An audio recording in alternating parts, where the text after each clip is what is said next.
10 minutos han pasado de las 11 de la mañana. Estamos haciendo este programa hasta las 12 por la 95.9 y también por la Tucumana FM en YouTube, donde además de escucharnos nos podés ver.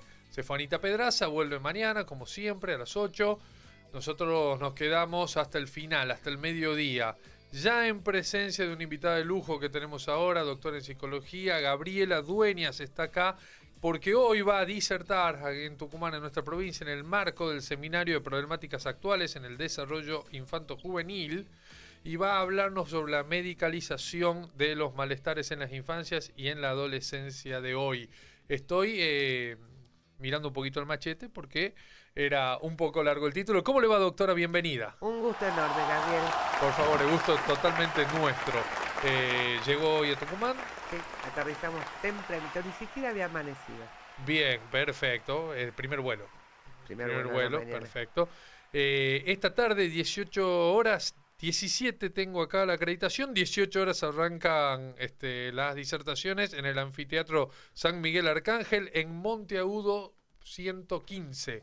Es la dirección exacta para los que les interese. ¿Qué nos vamos a encontrar? Sí, la verdad que es un espacio que fue promovido y organizado por el concejal José María Franco, muy valioso para estos tiempos que corren, porque pretende generar un espacio abierto a la comunidad, para que pueda circular la palabra, para que podamos pensar en conjunto acerca de los malestares infanto-juveniles actuales y de una tendencia que avanza a paso firme, que está regulada por el mercado neoliberal, que tiene que ver con esta palabra difícil que vos decías, medicalización, ¿no? Que es una tendencia a etiquetar a los niños, niñas y adolescentes de trastornados mentales, atribuyéndoles supuestas causas biológicas para las cuales no presentan pruebas, y a partir de lo cual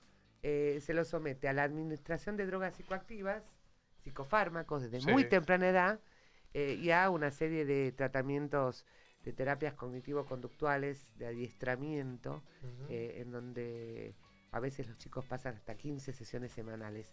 Para que tengas una idea de qué te estoy hablando de estas etiquetas diagnósticas, que no son diagnósticos, son rótulos en realidad, que reemplazan en muchos casos hasta el nombre propio del chico, que se escuchan hoy cada vez con más frecuencia, de trastorno del espectro autista, trastorno por déficit atencional, trastorno oposicionista desafiante, trastorno específico del lenguaje, trastorno generalizado del desarrollo. O sea, hay un listado de trastornos mentales con los que se rotula a los chicos hoy en día, que francamente es preocupante, que debería poner en atención a las autoridades de salud en última instancia, porque si esto es así, si el origen es biológico, para lo cual, insisto, no presentan pruebas, debería hacerse un estudio epidemiológico, a ver qué están consumiendo, qué aire están respirando las embarazadas, porque supuestamente nacen así.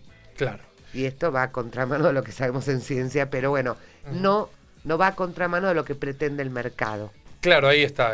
Hay, por supuesto, el lobby, me imagino, de la industria farmacéutica, principalmente, sí. Para quienes nosotros, las personas, no les importamos ni sanos ni muertos. Claro. Nos necesitan enfermos y crónicos. Ese es todo un tema. Claro. Es todo un tema y es... O sea, clientes cautivos de por vida. Por eso, el área de la salud mental, que es un área particularmente vulnerable a que se presta para hacer esta atribución de enfermedades, y llegar a aterrizar a la franja etaria de niños, niñas y adolescentes, es, digamos, el sueño dorado, porque los tienen a partir de ahí, como te decía, ¿no? Clientes cautivos de por vida del mercado. Bueno, ahí viene también esa conclusión fácil de quienes no estamos inmersos en el tema, de pensar, che, ¿qué pasa? Hoy de verdad los chicos están más enfermos, se los diagnostica más, se los detecta más, es verdad, es mentira, y de esto me parece que se trata de lo que usted está marcando, exactamente, ¿no? De lo que vamos a hablar, porque es cierto, por un lado, que hoy los niños manifiestan de diferentes maneras situaciones que les generan angustia, malestar, tristeza, en principio y fundamentalmente por el contexto en el que vivimos, ¿no? Social, un contexto de gran incertidumbre, de mucha angustia, esta angustia que se derrama de los adultos hacia los niños, niñas y adolescentes, donde es muy difícil para los jóvenes pensar en planificar un futuro, porque vivimos con un nivel de incertidumbre que no es saludable, ¿sí? Ni siquiera para las familias que no saben si van a poder seguir pagando el alquiler de la vivienda el mes que viene. Esto repercute en la salud mental de nuestros niños, niñas y adolescentes. Claro. Ya lo vimos en el 2001. Pero acá no te olvides que además venimos de la pandemia, ¿sí? Que también fue un hecho absolutamente traumático, crítico, y ante el cual no nos generamos espacios para tramitar el dolor que esto nos generó, la cantidad de muertes, la angustia de muerte. Tenemos niños que le decimos pandémicos, nacidos durante la pandemia, adolescentes que atravesaron la pandemia a contramano de lo que sería saludable para ellos, ¿no es cierto? Bueno, en fin, todo esto aumenta, es cierto, la cantidad de malestares en los niños, además de sumar las novedosas formas que tienen los niños de comunicarse hoy, producto del contacto permanente con las nuevas tecnologías informáticas de la comunicación y que nos generan sorpresa porque tienen formas de jugar, de aprender, de prestar atención diferentes a las que teníamos nosotros cuando éramos chicos. Y ante esta diferencia, sobre todo las escuelas, tienden a la diferencia, ¿viste? Suena como extraño, algo del orden de lo anormal, entonces ahí aparece como recurso rápido consultar al neurólogo. La consulta al neurólogo sale con fritas, ¿no? Porque consultado al neurólogo y descartado un problema neurológico, Gabriel, que esto quede claro, lo que aparece es la etiqueta de estos trastornos mentales que se sacan de un manual de trastornos mentales que, ¿sabés quién lo escribe? La Asociación de Psiquiatras Americanos, denunciados muchos de ellos porque son socios de las propias industrias farmacéuticas.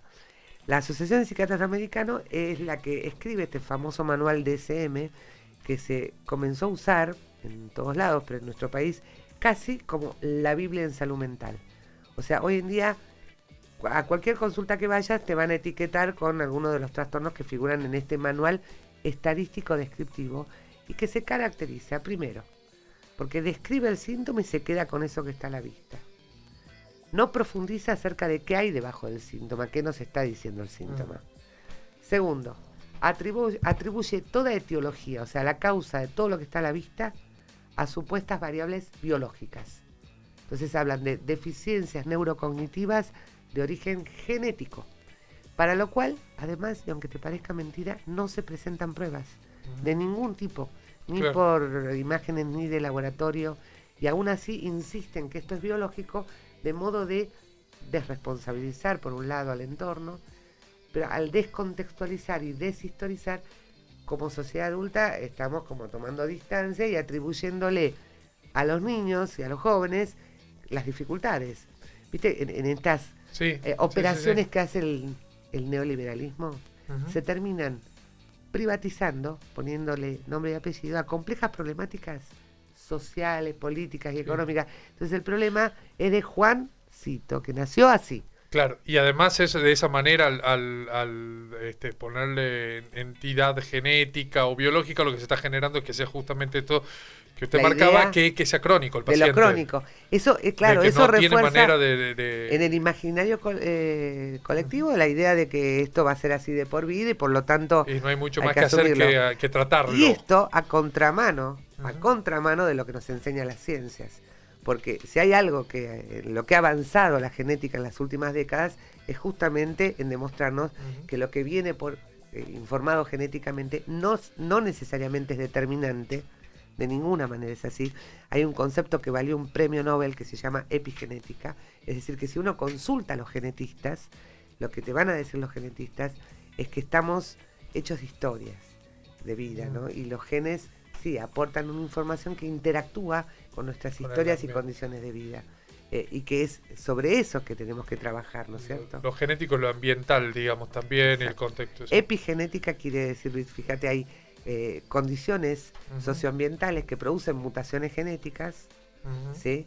Y hay información genética que se expresa o no de acuerdo a las condiciones ambientales. Claro. Entonces, la responsabilidad en todo caso frente a los niños, niñas y adolescentes es de la sociedad adulta, puntualmente del Estado, que debe garantizar la calidad de vida suficiente para que los chicos puedan desarrollarse de manera saludable. O sea, en esto incluyo a las familias, ¿no? A las comunidades, a las escuelas. Ahora, si las familias están viviendo situaciones como las que se vivieron en el 2001, si no saben si van a poder seguir pagando la luz, el gas, si no llegan a fin de mes y no saben si no se tienen que mudar, los maestros no les alcanza ni con doble turno que trabajen para dar... ¿Cómo queremos que estos adultos se hagan cargo de la crianza de nuestros niños y adolescentes? Totalmente. Hay que cuidar a los que cuidan, ¿sí? Porque si no después les pasamos factura. Bueno, esta vez dibujado de genético, de biológico, como te decía, y que termina haciendo a los chicos clientes cautivos. Ya lo habían logrado con la población adulta. ¿Sí? Hace años que se saturó la población adulta de psicofármacos. Yo creo que de pastillas para dormir. Pastillas que para dormir, para tener energía, para bajar la ansiedad, para levantar el ánimo, para la depresión, o sea, cualquier situación de la vida dio lugar a la invención de enfermedades, porque de golpe se te moría tu mamá y a las 2 semanas, porque estabas triste, se te decía que eras depresivo. Eso no es depresión, señores. En psicología estudiamos esto. Tristeza. Eso se llama duelo. Duelo, claro. O sea, lo normal es que hagas un duelo. Claro. Ahora, en una sociedad como esta que vivimos, posmoderna, ¿te acordás lo de la revolución de la alegría? Sí, donde claro. Siempre hay que estar pum para arriba, no problem, be happy. Se te muere tu mamá y a la segunda semana estás triste, abatido. Entonces, eso ya es depresión. O sea, y te etiquetan de enfermo de depresión, te someten a la administración de estas drogas. Esto lo están haciendo ahora con los niños, las niñas y los adolescentes. Que tiene por lo menos dos, no sé si son fines, pero por lo menos 2 resultados. Por un lado, además de venderte el psicofármaco, te mantienen productivo, ¿no? Exactamente, te normalizan, te disciplinan. Claro.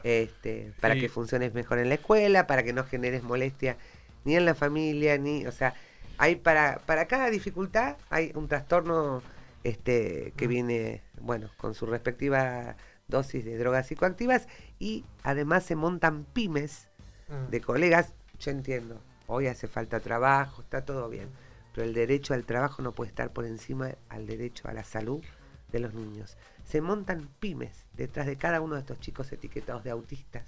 Están de moda hoy los autistas. Centros de integraciones escolares, pero estos chicos circulan hasta, aunque no lo puedas creer, 5 profesionales por semana, ¿sí? Hasta 15 sesiones semanales tienen. Entonces, los lunes lo ve la psicopedagoga para reprogramarles el pensamiento, ¿no? Los martes la fonoaudióloga para reprogramarles el lenguaje. Además, como si el lenguaje y el pensamiento no tuvieran nada que ver. Los miércoles toca la psicóloga para rehabilitarles las habilidades comunicacionales. Como si el lenguaje, el pensamiento y la comunicación fueran cosas totalmente separadas. Los jueves le toca a la terapista ocupacional, que se ocupan ahora de la de la recepción sensorial de los sujetos, ¿no? Entonces se los ayudan a regular, no sé cómo hacen. Y el psicomotricista no podía faltar para la impulsividad. Entonces, la cuestión es que estos chicos se quedan sin tiempo libre para jugar. Claro. Y hay que recordar que el derecho a jugar es un derecho. Y los niños son sujetos de derechos. Entonces no se los puede vulnerar hasta ese nivel, hasta ese punto. Sí, es difícil mirar de frente, pero la salud termina siendo un producto más en realidad, o terminamos siendo en realidad gente de mercado también, incluso en el ámbito de la salud, y eso para mí una cuestión mucho más perversa, que con salud no nos animamos a arriesgar por ahí mucho, ¿no? Si yo tengo un hijo a quien me lo diagnostican con alguna de estos trastornos o con lo que fuere, y yo hago lo que me dice el profesional a cargo. Entonces uno está mucho más vulnerable en ese ámbito que a la hora de la venta de una zapatilla, por ejemplo, ¿no? Totalmente, Gabriel, esto está asociado con el fenómeno del mercado de industria farmacéutica, asociada con lo que nosotros llamamos las lógicas del poder médico hegemónico. Ahí está. Donde manda capitán, no manda marinero. Y lo cierto es que donde dice algo el médico, todo el mundo obediencia debida. Pero la verdad es que tenemos que apelar a nuestro pensamiento crítico y observar cómo estos neurólogos, por ejemplo, emiten estos diagnósticos a partir de los cuales se les saca certificado de discapacidad mental a los chicos, y en el diagnóstico que escriben ponen examen neurológico normal, diagnóstico trastorno específico del lenguaje. Y pienso en lo siguiente, doctora. Porque vos sabés que si no es normal, entonces no es un trastorno mental. ¿Sabías eso? No Le llegan a encontrar una lesión en algún lado, un foco de algo, entonces no puede ser ni TGD, ni autista, ni TDA, porque tiene una enfermedad neurológica. Claro. Lo neurológico es neurológico. Y ojo, también aprovecho para aclarar, en estos casos, cuando se requiere, cuando no hay otro remedio, bienvenidos sean los medicamentos que produce la ciencia y la industria farmacéutica. Claro, ahí va. Pero es una diferencia. Nosotros usamos la palabra medicalización para hacer referencia a un abuso en el uso de estos recursos que son bienes sociales. Los remedios son bienes sociales, tienen que estar garantizados por el Estado. Cuando se hace un abuso del uso de ellos, no pensando en la salud como un derecho de los sujetos, sino pensando en el lucro del mercado de industria farmacéutica, claro, que cotiza en bolsa de Wall Street y compite cabeza a cabeza con la industria armamentista. Ahí está, es importante eso, ¿no? Separar la paja del trigo, como Exacto. dicen, porque hay, por supuesto, trastornos reales, hay situaciones que ameritan la medicación. El tema es que no se haga eso legitime el uso en otros casos que no son necesarios. El abuso, claro. Nosotros, por ejemplo, inclusive en el campo de la salud mental, los psicofármacos, tenemos que reconocer que los antipsicóticos, por ejemplo, le han cambiado y mejorado la calidad de vida a las personas con problemas serios de salud mental, como la psicosis. Pero una cosa es eso, como nosotros decimos, sobre todo en niños.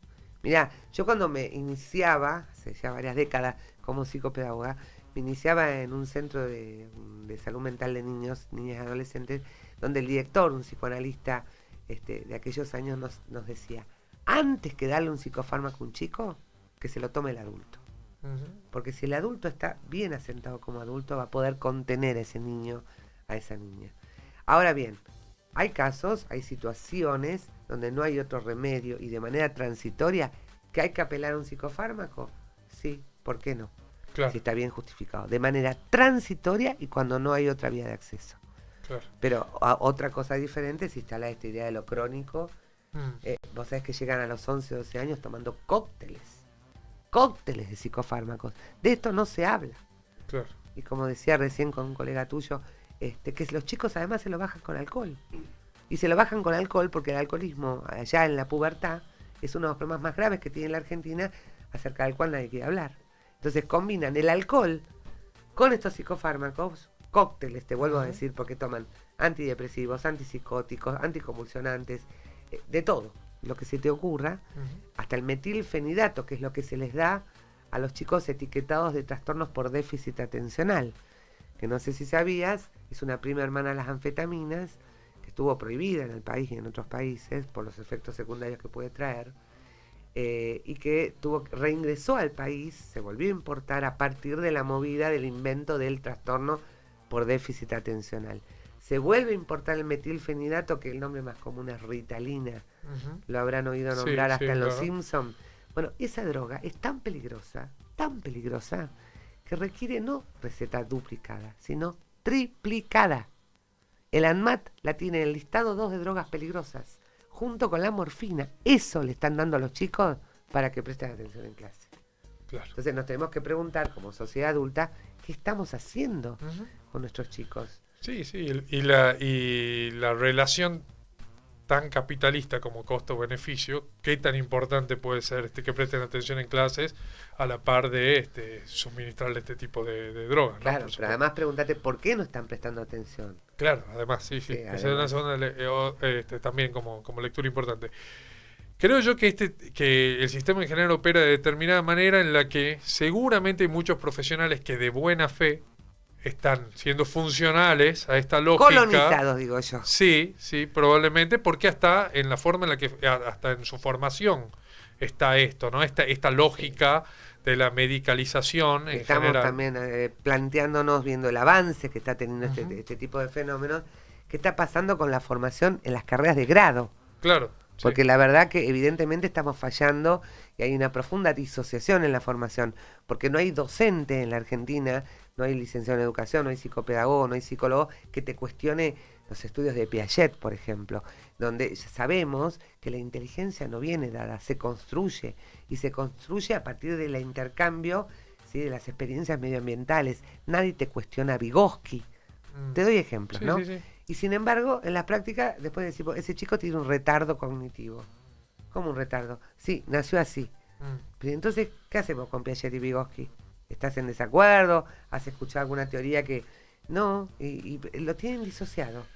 ¿Viste este fenómeno Sí. que vemos hoy en día? Es, ¿Qué explica por qué pasan cosas como las que pasan, ¿no? En nuestro sí. mundo. Es un contexto también, me imagino, ¿no? Docentes mal pagos, estudiantes que trabajan al mismo tiempo, en el caso de la medicina, que además hacen guardia de Sí, 24, 36 horas. O sea, un exactamente. montón de cuestiones que hacen que por ahí no pueda Complejas. sentarse a pensar Exactamente. sobre lo que está haciendo, que nos pasa a todos los A días, todos nos en pasa, todos los ámbitos. exactamente. Y de eso se trata. Para esa gente está también dirigida la disertación de hoy, Sí. especialmente. Sí, para todos aquellos que estemos comprometidos con los derechos de las infancias. Y quiero agregar algo, este tipo de prácticas que termina hasta atacando la identidad del sujeto, porque ese sujeto deja de ser Juan, deja de ser María para pasar a ser un autista, ¿viste? Que dice, tengo un hijo autista, tengo un hijo TGD, tengo un hijo con trastorno por déficit atencional. El otro día veía una nota de una mujer que le habían robado el auto y ella decía, porque en mi auto iba mi hijo autista. O sea, iba a su hijo, punto. Era un niño, terrible, tragedia. Claro. No, pero era autista, a ver. Claro. Bueno. Revictimalizarlo. Claro, pero a ver, pasaron a ser una categoría distinta a la categoría de seres humanos. Claro. Porque hay que agregar, o sea, ella tenía dos chicos, uno había bajado, el que no era autista, y el autista era ese. O sea, digo, ¿qué nos está pasando? ¿Por qué necesitamos identificarlos como un grupo de pertenencia? Digo, autista, como puedo decir, TGD, ¿no? Esto es para repensarnos como sociedad, una sociedad fragmentada por esta cultura neoliberal, donde parecería ser que disfrazado de derechos, la derecha avanza. Cada uno se ocupa de un fragmentito, ¿viste? Entonces Sí. yo lucho por los derechos de los autistas, viene el otro y lucha por los derechos de los que tienen síndrome de Down, viene el otro y lucha por los derechos de los transexuales. Es cada uno por un pedacito. Y mientras tanto nos arrasan. Sí, además nos van, como decía, fragmentando, diferenciando. También consultarle, doctora, porque ha metido aquí en esta charla un montón de problemáticas nuevas. Los pandémicos, la generación de chicos que se han perdido un montón de cosas en 2 años de encierro, año y medio, bueno, muchos meses. ¿Cómo formarse al ritmo de los tiempos que corren? ¿Y cómo estar a la altura de, bueno, los ciudadanos? Ayer hablábamos con alguien que nos introducía en el concepto de ciudadanos digitales, ¿no? De esta cuestión de estar permanentemente ligado. Yo estoy hablando con usted al mismo tiempo, tengo un celular acá y llegan mensajes y oyentes en el caso nuestro, pero digo, los jóvenes también todo el tiempo. ¿Cómo formarse a ese ritmo? ¿Y cómo estar a la altura de los movimientos de la sociedad que son frenéticos? Primero, comprender que la llegada de las nuevas tecnologías informáticas de la comunicación, y los profesores de historia lo deben saber, es equiparable a la llegada de la imprenta. O sea, marca un antes y un después en la historia de la humanidad. ¿Sí? Y con la llegada de las nuevas tecnologías informáticas, la vertiginosidad ¿sí? que nos arrastra en la vida cotidiana por la sobreinformación, que uno de los efectos que estamos viendo es que desinforma, ¿no? Entonces, ¿qué tenemos que hacer? Sobre todo los profesionales que nos dedicamos a niños, niñas, adolescentes del campo de la salud, salud mental, educación. Yo creo que tenemos un profundo compromiso en relación a estar en contacto con lo que está pasando, de tener una actitud de investigación permanente. Antes que nada hay que estar investigando, estar abierto a las novedades, indagar, estudiar, no dar nada por sentado. Por eso, frente a estas conductas novedosas que a veces presentan los niños, niñas, adolescentes, recién me venían comentando de los chicos hablando en neutro, ¿sí? Y totalmente. Sí, son conductas novedosas, pero antes de salir corriendo a etiquetarlo de Asperger, por ejemplo, porque cualquiera que escucha esto, que está en la onda medicalizada, le va a decir de Asperger, que es una variedad de autismo, ¿viste? Antes de salir corriendo a etiquetar, ¿por qué no nos preguntamos cómo se están socializando estas nuevas niñeces, ¿no? Están más en contacto con las pantallas que con otros niños. Claro, y el lenguaje se va construyendo en relación con y en relación.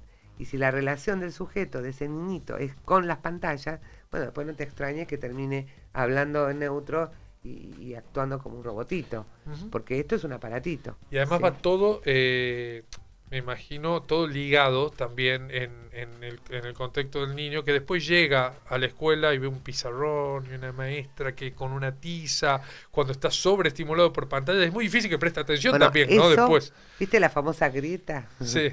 Bueno, yo digo, hablo del abismo cultural que hay entre una escuela modelo siglo XIX, docentes modelo siglo XX y estudiantes que la circulan modelo siglo XXI. Claro, totalmente. O sea, es un abismo cultural que explica también por qué les cuesta tanto a los chicos prestar atención en clase y hacerle caso a la señorita maestra, ¿no? Primero porque no son señoritas la mayor parte de las veces, a pesar de que se le diga señorita la de mentira, ¿no? Sí. Y segundo porque la autoridad docente solía estar asentada en un supuesto saber. La maestra sabe, la escuela es el templo del saber. Pero hoy en día todos sabemos que si vos querés saber algo, es Google, ¿no? Doctor Google, sí. hasta de medicina. Entonces, ese lugar de supuesto saber sobre el que se fundaba la autoridad docente, hoy está fuertemente interpelado, motivo por el cual los chicos y las chicas que van a las escuelas no le hacen caso a la seño como le hacían antes. Claro. Sí, la autoridad docente está cuestionada, Sí. además de evaluada socialmente, no solamente económicamente, sino socialmente. A tal punto que recuerdo, no sé si te acordás vos, en provincia de Buenos Aires, yo vengo de allá, cuando estaban haciendo huelga en la gestión de Macri, de Eugenia Vidal en la provincia, bueno, a la gobernadora no se le ocurrió mejor idea en ese momento que convocar a los vecinos para que se hagan cargo de las clases, como si cualquiera pudiera ser docente, olvidándose que la carrera docente lleva como mínimo 4 años de formación, donde estudian ciencias como la didáctica. Claro. O sea, hay que saber enseñar. No cualquiera puede enseñar, no porque sepas leer vas a enseñar a leer. ¿Sí? Y hoy donde la información está disponible en cualquier aparatito que tenemos a mano, es más valioso aprender eso, a enseñar, me parece, ¿no? Y las técnicas, claro, que el saber mismo. Yo creo que el desafío de la escuela hoy tiene que ver con volver a los chicos usuarios inteligentes de las redes. Es decir, que sepan buscar información, evaluar las fuentes, ¿sí? O sea, si es fehaciente o no la información, diferenciar lo que es la información de lo que son estas construcciones. Falsa información. Exactamente, sí. Todo lo que hay hoy en día en torno a esto, ¿no? Y que se va a ir complicando cada vez más con esto de la inteligencia artificial. Claro. Donde te pueden tomar a partir de tu tono de voz y van construyendo una imagen tuya donde vos apareces hablando y diciendo algo que vos nunca dijiste. O sea, claro, imagínate cómo el tema de la verdad, el metaverso que le llaman, las fake news, se va complejizando cada vez más, y justamente el desafío de los adultos y de las escuelas, yo creo que pasa por ahí, tratar de que nuestros estudiantes se vuelvan sujetos críticos, prudentes, con actitud investigativa, y sobre todo transmitir principios y valores, entre ellos el de la solidaridad y la empatía, ¿no? Totalmente. Para cerrar, pregunta que tiene que ver con el ámbito local, tal vez lo sepa, tal vez no, ha sido porque ha sido noticia nacional. En Tucumán hubo algunas peleas callejeras entre adolescentes que incluso impulsaron que el gobernador saque un decreto con medidas, para mi modo de ver, demasiado fuertes, que expulsaban a los adolescentes que se impliquen en peleas del sistema educativo, no solo de la escuela, y además con la posibilidad de detenerlos, bueno, una serie de cosas que ya hemos debatido bastante acá. Pero ¿usted cree que la violencia en adolescentes, desde su especialidad, es propia de los tiempos que corren? ¿Tiene que ver con un contexto diferente? ¿Ha existido siempre? Gabriel, nadie nace malo, no existen los adolescentes malos. En todo caso estarán, como diría mi abuela, mal educados. Yo creo que lo que hacen los adolescentes, que además es propio de la etapa por la que están atravesando, es devolvernos a modo de imagen aspectos de nuestra propia sociedad adulta que nosotros renegamos. En el caso de la violencia, bueno, ¿te parece poca la violencia que estamos viendo de parte incluso de nuestros funcionarios más altos, que le faltan el respeto sin ningún pudor, desde autoridades internacionales hasta burlándose de chicos con síndrome de Down? La verdad es que no tiene precedentes. Esas formas de violencia, ese discurso del odio, llega a todos lados. Y la figura, por ejemplo, de un presidente, de alguna manera, representa como jefe de Estado la imagen del padre, ¿no? En la familia, la figura del padre. Y si el padre es el que hace esto, entonces tampoco después se le puede pedir que esto no se reproduzca de manera fractal en otras dimensiones de la vida social. Ahora, cuando los chicos vienen a hacer estas cosas, no, los chicos son los malos, los demonios. ¿Y no viste la previa? O sea, aumenta el bullying. ¿No viste la previa a lo que está pasando en los medios permanentemente cómo se burlan de la gente. Entonces, detenerse a castigar exclusivamente a esos jóvenes, expulsarlos del sistema educativo, si no entendí mal, es un derecho a la educación. Y una obligación no se también. Lo puede, sí, pero no se los puede privar de un derecho. Sí. ¿Sí? Eso no puede ser una medida de castigo. Hay que ponerse un castigo, sí, pero tiene que tratar de ser un castigo de tipo reparador, ¿sí? Y que les permita a los chicos aprender algo de lo que pasó. ¿Sí? Y por otro lado, asumir que esa violencia que ejercen los chicos no se la podemos atribuir directamente ni a esas escuelas ni a esa familia, sino que es producto de un entretejido complejo de variables de las que forman parte la comunidad, la cultura en la que estamos, los funcionarios que tenemos, empezando el fin de semana pasado, tuvimos un episodio que nos generó un conflicto internacional en un mundo que está al borde de la Tercera Guerra Mundial y nosotros como si nada peleándonos, o sea, nosotros como país quedando... Sí, además con un país históricamente muy cercano. Pero insultando, o sea, además insultando sin ningún... Sí, totalmente. Y después queremos que los chicos no repitan esto. Claro. Con un señor que llegó a presidente con una motosierra amenazando...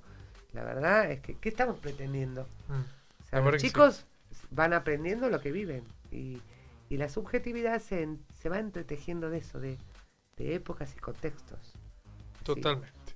Bueno, todo esto si nos estás escuchando y te interesa hoy, ¿sí? A las 18 en Monteagudo 115, a las 17 son las acreditaciones, ¿sí? Es el seminario de problemáticas actuales en el desarrollo infanto-juvenil, con varias disertaciones. Gabriela Dueñas hablando de la medicalización de los malestares de las infancias y adolescencias de hoy. Un gustazo haberla tenido, doctora. Igualmente, Gabriel. Por favor. A esta tarde seguramente nos veremos ahí en Monteagudo 115 en el Anfiteatro San Miguel Arcángel. Muchísimas gracias. Pausa y enseguida venimos.